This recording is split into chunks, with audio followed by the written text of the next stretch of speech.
जब तक नरेश कल्याण का इस्तीफा नहीं होगा।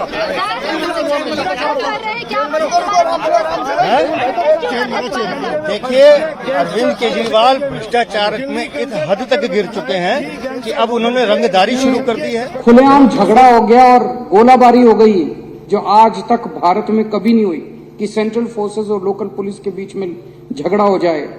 पूरी दुनिया के अंदर भारत की थू थू हो रही है। यूरोपियन पार्लियामेंट के अंदर इस पे चर्चा हुई, अमेरिका के अंदर इस पे चर्चा हुई, वहां के नेताओं ने इसकी थू थू की, लेकिन भारत के प्रधानमंत्री चुप रहे, कुछ नहीं बोले।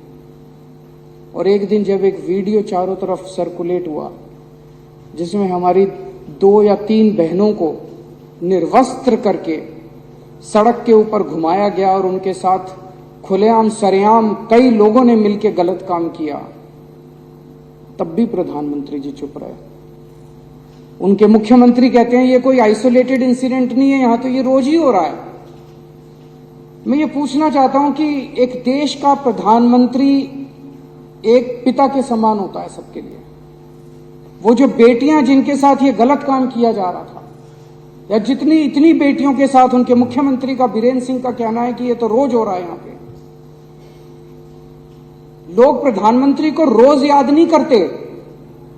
आज मेरे घर में सब्जी नहीं बनी, घर में पानी नहीं आ रहा, तो लोग प्रधानमंत्री को याद नहीं करते। प्रधानमंत्री को याद तब करते हैं जब सारे सिस्टम फेल हो जाते हैं, तब आदमी याद करता है यार मेरा प्रधानमंत्री मेरे को बचाएगा।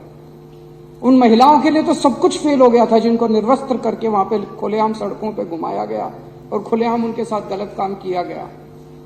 वो तो बेटियां हैं हमारे देश की, वो तो प्रधानमंत्री जी की उम्र के हिसाब से वो तो उनके पिता समान है। पोजीशन के हिसाब से भी, उम्र के हिसाब से भी प्रधानमंत्री तो उनके पिता समान है। और जिस दिन अगर बेटियों की सरेआम इज्जत लुट रही है और बाप कहे कि मेरा इससे कोई लेना देना नहीं है, तो बेटियां कहां जाएंगी? बाप अगर ऐसे मौके पे मुंह मोड़ ले तो बेटियां कहां जाएंगी? मैं देख रहा था एक रिटायर्ड आर्मी ऑफिसर जो मणिपुर का रहने वाला, उसका एक वीडियो सर्कुलेट हो रहा था।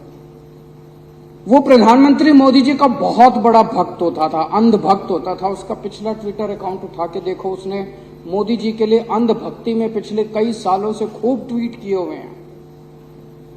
वो रो रहा था उस वीडियो में, और रोते हुए कह रहा था कि प्रधानमंत्री जी, मैंने नहीं सोचा था कि आप हमें इस तरह से धोखा देंगे। मैंने नहीं सोचा था कि आप हमारी पीठ में छुरा घोंपेंगे, आप हमें हमारे हाल पे इस तरह से छोड़ देंगे। ये सारे बीजेपी वाले कह रहे हैं कि ये अकेला प्रधानमंत्री आज जो पिछले 9 साल में 50 बार नॉर्थ ईस्ट गया था। अध्यक्ष महोदया, हमारा कोई रिश्तेदार हमारे खुशी के मौके पे तो रोज आए, लेकिन जिस दिन मुसीबत हो उस दिन मुंह मोड़ ले। तो आदमी तो असली दोस्त तो वही होता है ना जो मुसीबत में काम आता है। असली साथी वो थोड़ी होता है जो कि शादी ब्याह में। तो जब हमारे घर में मुसीबत आई, जब मणिपुर के अंदर मुसीबत आई, जब मणिपुर जल रहा था, लोग मर रहे थे, लोगों के घर जलाए जा रहे थे, महिलाओं के साथ गलत काम किया जा रहा था, तब आपको सुध नहीं आई। तब आप अपने कमरे के अंदर कुंडी मार के बैठ गए। पूरा देश इस टाइम स्तब्ध है और पूरा देश पूछ रहा है कि प्रधानमंत्री की चुप्पी का कारण क्या है। प्रधानमंत्री ना कुछ कर रहे हैं और ना कुछ बोल रहे हैं। प्रधानमंत्री की चुप्पी का कारण क्या है, ये पूरे देश के अंदर इस वक्त चर्चा का विषय। और ये पहली बार नहीं है। पिछले 9 साल के अंदर जब जब इस देश के ऊपर आपदा आई, जब जब इस देश के अंदर कोई आपदा आई, ये प्रधानमंत्री चुप हो गए, अपने कमरे में जाके अंदर कुंडी मार के बैठ गए। ये प्रधानमंत्री मैदान छोड़ के भाग गए। ये प्रधानमंत्री कहीं दिखाई नहीं दिए, लोग चिल्लाते रहे। अभी थोड़े दिन पहले मेरे को याद है, जंतर मंतर के ऊपर हमारी महिला पहलवान जंतर मंतर के ऊपर बैठी थी। उनके आरोप थे कि उनके साथ कुश्ती फेडरेशन के प्रेसिडेंट ब्रजभूषण सिंह ने उनके साथ छेड़खानी किया और उनके साथ गलत हरकतें की है। यही महिला पहलवान जब मेडल जीत के आई थी ओलंपिक के अंदर, तो प्रधानमंत्री जी सबसे पहले फोटो खिंचवाने पहुंच गए थे। और वो वीडियो भी देखा मैंने जिसमें उन्होंने महिला पहलवानों को कहा, बेटा तुम मेरी बेटियों के समान हो, कल को कोई दिक्कत हो मेरे पास आ जाना। जब उन महिला पहलवानों ने कहा कि हमारे साथ पिताजी, हमारे साथ गड़बड़ हो गई, हमारे साथ बदसलूकी हो गई, तो प्रधानमंत्री जी चुप हो गए।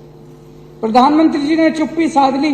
कम से कम इतना तो कह देते, प्रधानमंत्री जी अगर इतना ही कह देते कि बेटा चिंता ना करो, मैं हूं, मैं जांच कराऊंगा, दोषियों को सजा दिलवाऊंगा, कम से कम लोगों को संतुष्टि तो मिल जाती कि प्रधानमंत्री है। मणिपुर के केस में कम से कम इतना ही कह देते, मणिपुर के लोगों को एक अपील, शांति की अपील ही कर देते प्रधानमंत्री कि मैं मणिपुर के लोगों से शांति की अपील करता हूं कि कृपया हिंसा मत कीजिए। शांति की अपील तक नहीं करते हमारे प्रधानमंत्री, कमरे में कुंडी मार के बैठ जाते।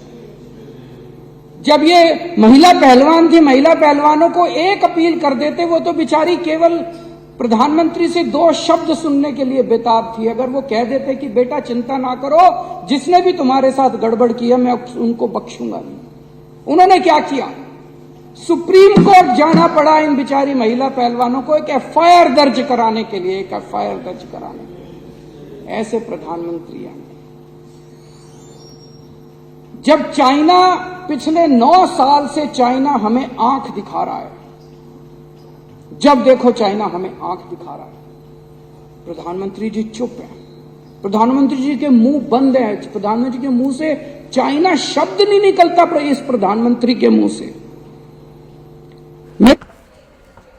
So remember, the Delhi Assembly session is currently underway and the Delhi Chief Minister is speaking on the floor of the House. He is currently speaking about the Manipur crisis and accusing the Prime Minister of staying mum even in the face of it. Let me take this across to my colleague Akash, who is joining us on the broadcast now. Akash, this is the first time after the passage of the Government of National Capital Territory of Delhi bill that the Delhi Assembly has been reconvened. While on the one hand, the Chief Minister of the National Capital is speaking inside the Assembly, what we see outside are protests by the Bharatiya Janata Party. On what grounds are the protests happening, Akash? Griha, you see, these leaders are protesting as of now. These are the MLAs of BJP in the National Capital, and they are protesting as of now because they were marshalled out.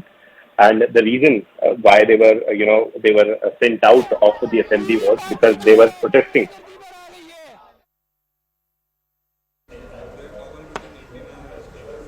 Akash, are you able to hear me? Yes, I can hear you. Yeah, please go on, Akash. So these MLAs are basically protesting because they are saying that in Delhi Assembly we should talk about issues related to Delhi. Manipur is something that Manipur Assembly is discussing, and in fact this issue has been discussed by Parliament. In fact, the BJP leaders are saying that it was Home Minister Amit Shah who clarified on Manipur issue.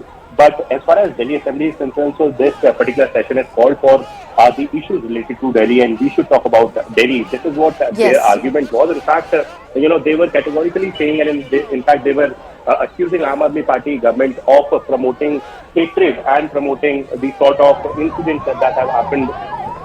Okay, Akash, I'd request you to stay on with us. RP Singh of the Bharatiya Janata Party is also part of the protest, is speaking. Let's listen. चल रहा है, लोगों को धमकाकर उनसे रंगदारी ली जा रही है, उसमें हिस्सा पत्ती ली जा रही है। स्पष्ट है कि एक बड़ा खेल हो रहा है दिल्ली के अंदर, और दिल्ली के आम आदमी पार्टी के विधायक नरेश बनियाल उसमें बातचीत करते पकड़े गए, हिस्सेदारी में हिस्सा मांगते पकड़े गए। और मेरा सीधा आरोप है कि हिस्सेदारी सिर्फ बलियान तक नहीं, ऊपर तक जा रही है। नहीं तो अब तक बलियान को पार्टी से निकालकर बाहर किया होता, उसकी सदस्यता खत्म की होती। ये खेल बड़ा है, इसकी सीबीआई जांच होगी तो परतें खुलेंगी, पता लगेगा ये क्या पूरा खेल मुख्यमंत्री तक जाता है या नहीं जाता है।